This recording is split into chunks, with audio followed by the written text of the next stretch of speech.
Falar mais sobre isso, sobre esse assunto, né? Aqui conosco o ex-embaixador do Brasil em Quito, Sérgio Florencio, quem também está conosco aqui e por telefone, você está vendo a foto do Milton Reis, ele é professor da IAEN, que é uma universidade também em Quito. Uma boa tarde aos dois. Vou começar a fazer a primeira pergunta aqui para o Sérgio Florencio, depois o Sakamoto fica à vontade também para perguntar. Eu quero saber do embaixador se essa qual que é a visão que ele tem, primeiramente, da criminalidade no Equador, o senhor que já morou no Quito, né? E como pode ser traçado um plano transnacional, como está mencionando o Sakamoto, com a participação do Brasil nisso tudo, embaixador. Boa tarde mais uma vez. Ah, tá. Acho que está desabilitado o áudio, está no mudo.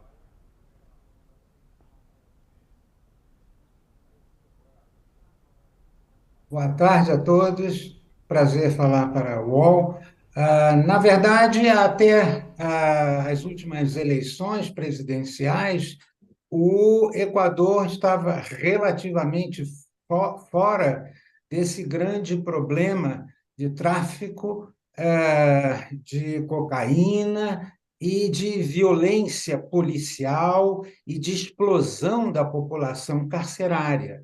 Isso era um fenômeno, de certa forma, estranho, porque o Equador é um país pequeno e incrustado entre os dois maiores produtores de cocaína do mundo, ou seja, o Peru e a Colômbia.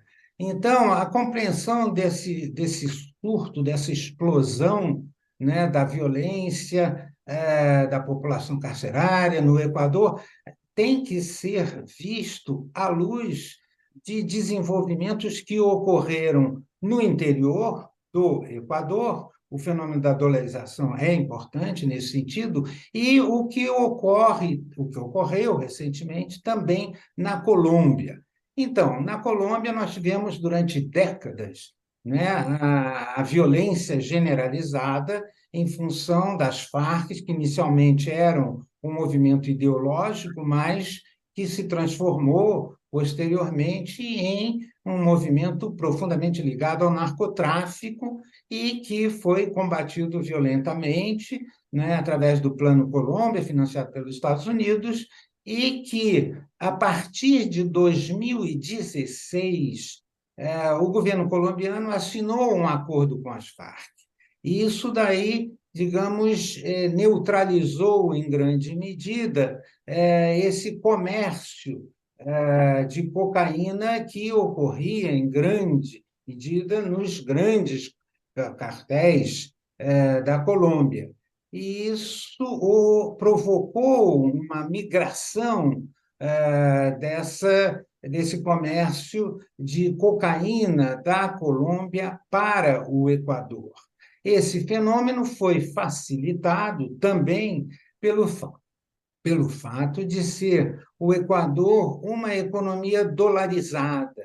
A dolarização que ocorreu a partir de 2000, portanto, a dolarização por si só não explica a integralidade desse fenômeno, mas a dolarização facilita muito o comércio, né, o intercâmbio, as exportações de cocaína, porque elas se dão em dólar. Então, isso contribui para facilitar. Ao mesmo tempo, a dolarização é uma camisa de força sobre a política econômica, porque ela obriga o país a não ter expansão das despesas públicas.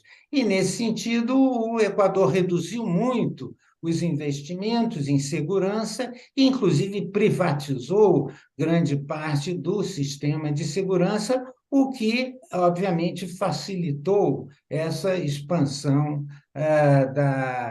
do narcotráfico, da violência e a explosão da população carcerária. Esses são fenômenos, digamos, Embaixador, estruturais.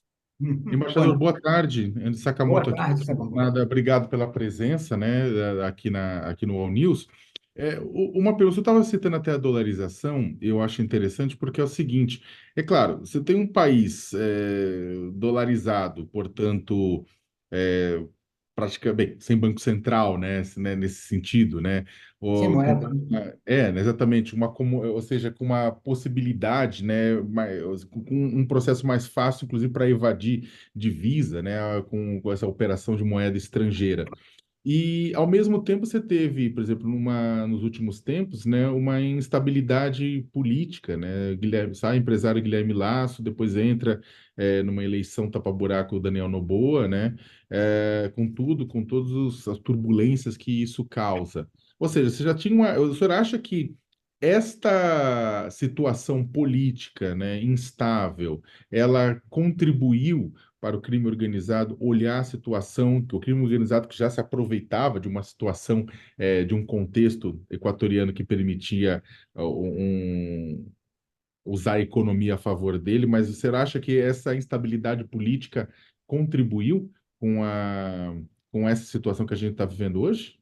Sem dúvida, Sakamoto. Eu acho que a instabilidade política ela alimentou muito esse processo e, portanto, se juntou a outros fatores. Na verdade, o Equador é um país de instabilidade política crônica, né? É um país extremamente desigual, um país que tem uma fratura entre a costa e a serra tradicional, um país dividido entre brancos que tradicionalmente ocuparam a elite, e indígenas muito excluídos de todo o processo político, etc. Então, é um país muito marcado por essa desigualdade e por rebeliões indígenas muito, muito fortes. Agora, isso, de certa forma, se agravou pelo fato de que, durante 10 anos, Rafael Correia surgiu como uma liderança política muito forte, né? Um governo de esquerda, um governo voltado para,